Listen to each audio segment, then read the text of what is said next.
Hey everybody, it's your old pal Willie Whitegloves here, also known as Drawn to You and various other nicknames and aliases. And today we're drawing a member of the 501st, a blue clone trooper.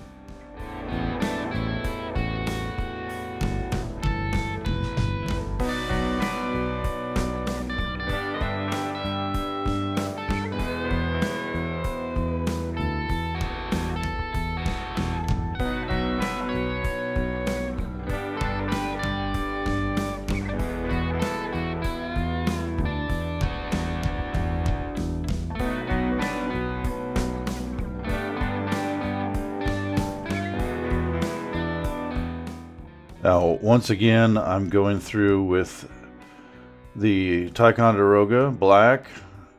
Sometimes I use the blue, as many of you know, but today I have the black, and I have a bunch of these. I need to start using them. So this is a HB2, just a regular Ticonderoga pencil, no big deal. And what you can see that I'm doing with the outline is just going through with a light outline, and then now I'm just pushing a little harder to get these harder lines, but it's all one pencil, and that's kind of the utility of the Ticonderoga HB2 is that it's a very versatile pencil, very utilitarian. It can do many things, and for this kind of an outline, this is kind of just drawing really fast, just going in there and trying to make sure the things relatively in proportion. It's not perfect, that's for sure, but we're not seeking perfection. We're just trying to have some fun drawing and putting some pictures together. So here we are with the pencils, and then we'll go in and put some markers in here in just a moment.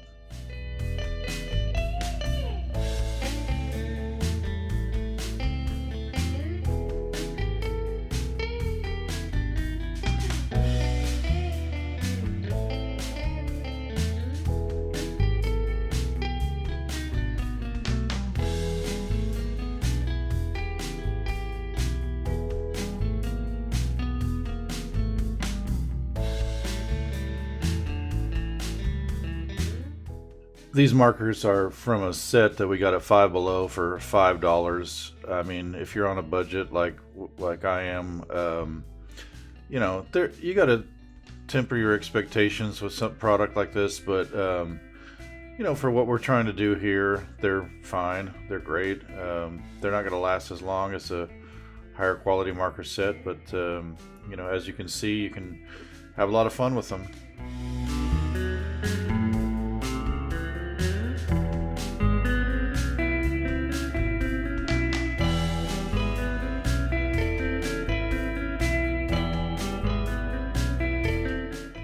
And now to do the outlines and some of the detail work, we're doing the Pigma Micron. This is an 8, and I think I go pretty much all the way around this figure with the 8, and then for some of the finer details, I do go in with a 3 after this, and at the very end you'll see a 1.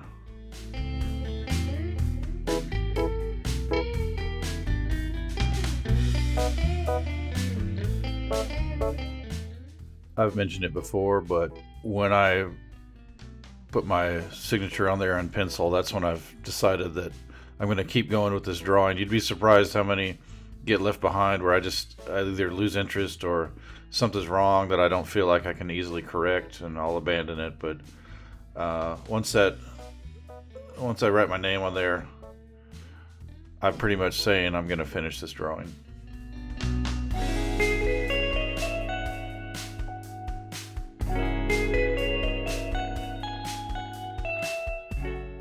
This is the white jelly roll number 8, and this comes in really handy for those little scratches and things that they have on the blue parts. Definitely not trying to make it anywhere accurate to what you're looking at for the reference material. It's just to add a little texture on there.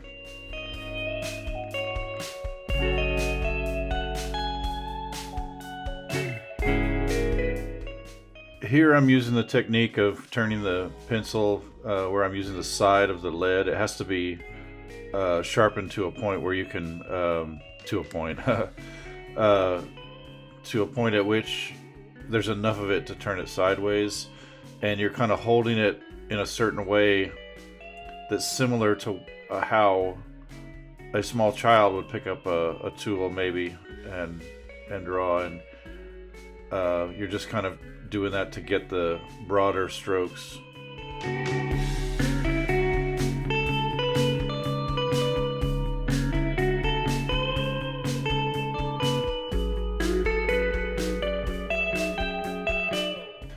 Believe me, I'm very happy to live in a world where these cheap markers exist. So much of my channel's based on these cheap markers. However, it is kind of funny. On the back of the box, it claims that they have 18 primary colors. So that's funny to me because there are only 3 primary colors. So somehow here we have 18.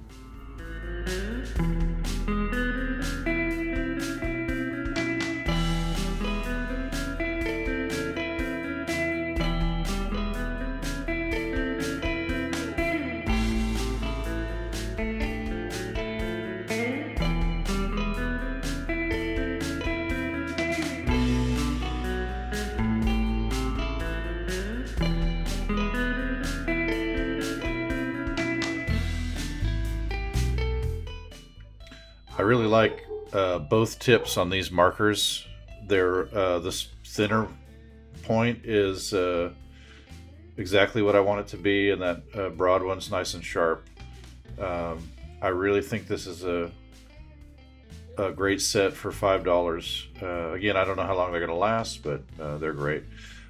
This end right here, I'm going in with the chiseled end and just kind of finding some of these darker areas. The mid-ground there has to be a little thinner, so I'm using the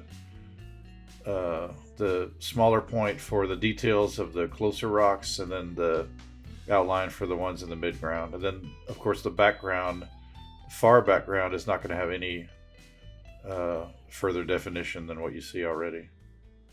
And you can see here I'm going over, this is a peach marker, peach colored, and so it's just giving a little darker definition to that yellow part, and then I decide to add another layer on the orange with that same peach color. So it's you can't really add a lot of layers with these kind of markers, but you can do some things like that. So I'm just kind of darkening some things up here and then leaving that mid-ground light. Like, subscribe, and share.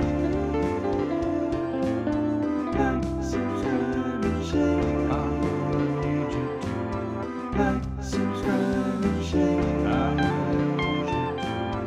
Like, subscribe, and share. You want just. Like, subscribe, and share. I need you to. Like, subscribe, and share.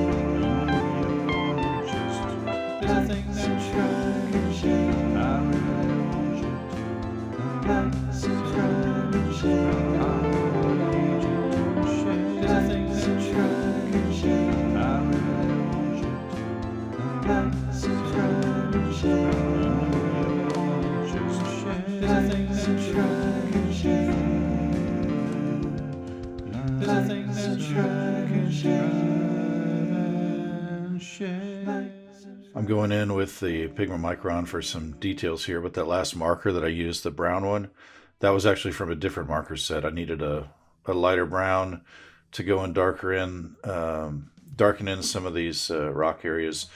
Generally, we're looking at having the foreground be the darkest part, and then as things recede into the background, they're going to get lighter and more vague.